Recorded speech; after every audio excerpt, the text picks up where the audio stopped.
General, I commend you for the successful manner in which you conducted the campaign against Jerusalem and Judah. Do you think that the city of Jerusalem should be utterly destroyed, or should it be allowed to remain as it is? There are still quite a few buildings in the city that have not been damaged, and the temple still stands. We are of one mind, Your Majesty. Jerusalem should be destroyed. Only then can we be assured that it shall never again be a thorn in Babylonian flesh. I commission you, General, to complete the destruction and burn the great houses, all of Jerusalem. May it please the king to inform me what to do with the people I may chance to find still in Jerusalem. Well, the officers, the rich, the powerful, if you find any of them, bring them back here. They shall become slaves. But the poor, if there are any left, treat them kindly. Give them charge of the land and houses of the rich on the farms surrounding the city.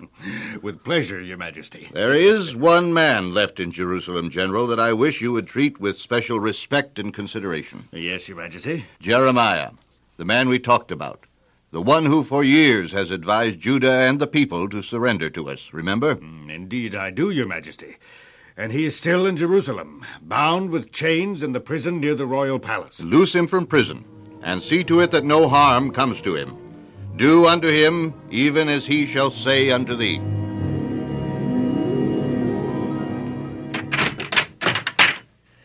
You are Jeremiah? And you are Nebuzaradan, commander of the Babylonian army. Welcome back to Jerusalem, General. You are here to utterly destroy the city. How did you know? For years, the God of Israel has been warning the people of this very moment, but they refused to heed. I have orders from the great Nebuchadnezzar about thee, Jeremiah. Yes, General. You're to do as you please. If you wish, you may go back to Babylon with me and be assured that you'll be well taken care of and honored. But if you wish to stay here, the entire land is before you. Go where you will. General, I think perhaps I should like to go and dwell at Mizpah with Gedaliah, a friend. So shall it be. Captain, His Grace Jeremiah, being in chains for so long, is unable to walk. See to it that he's carried to Mizpah. The general is very thoughtful and kind. But, sir, I should like to get personal friends to carry my master to Mizpah. Permission granted.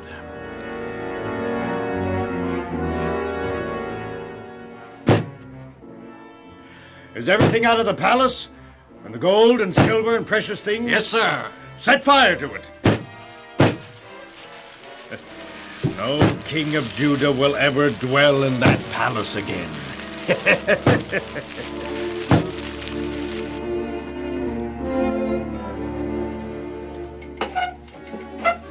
It was such a beautiful building, this temple that Solomon built. It's truly a shame to destroy it. It was beyond a doubt the most beautiful and well-constructed building in the world. Pillars were of brass. One was 18 cubits high, and the 12 bulls under the base of this huge basin were also brass. We have so much brass, it is impossible to tell the weight of it. And there were all sorts of vessels and bowls of silver and gold.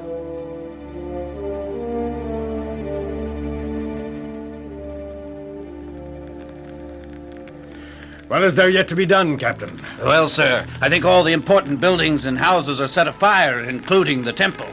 There are left only the houses of the poor and parts of the walls of the city. Let the houses of the poor remain, but set the men to breaking down the rest of the walls.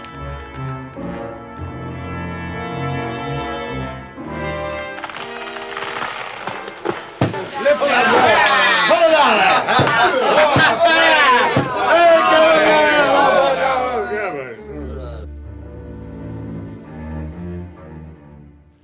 Our task is finished here, General. I think His Majesty would be well pleased if he could see how completely we have destroyed Jerusalem. I'm sure of it. Looks like we have quite a few prisoners to take back to Babylon. Yes, sir. We found a few important men. Let me see now. There's a chief priest and the royal scribe. That's he there. That man, I don't know what they call him, but he had charge of all the men of war. Well, those 7 men were close officers to the king himself. And Nebuchadnezzar will be well pleased.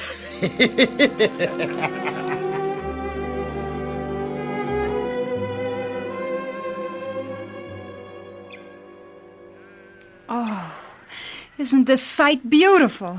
It's wonderful to be here. Oh, we were poor, lived like rats in the filth of Jerusalem. Look at us now. We have land, vineyards, sheep. We're rich, rich. Rich. We're without a king, without a country, without a god. Judah is no more. Her people, all except a few fortunate ones like ourselves, are captives, slaves in a foreign country. It's their own fault. They should have listened to Jeremiah. Granted. Even so, it's a sad state of affairs. Had our kings and leaders listened to the prophets and been true to God, there would still be a Judah. That is true. But let us be thankful for what we have. Without God, we have nothing. The parting of the Red Sea, Joshua's victories over the inhabitants of Canaan, the greatness of David, the wisdom of Solomon. These things mean nothing now, to you and to me, unless we worship the God who did all these wonderful things for Israel. I still say that you... Israel failed, dismal, human failure. But there is a ray of light ahead. God made certain promises to Abraham, Isaac, Jacob, Moses, David, and, yes, even to you and me. Promises? To us? To all Israel, to all his people. God promised these beautiful hills and peaceful valleys as Israel's home. Nebuchadnezzar, yes, 1,000 Nebuchadnezzars, cannot wreck God's plan. It can only be delayed for a season, but it shall come to pass.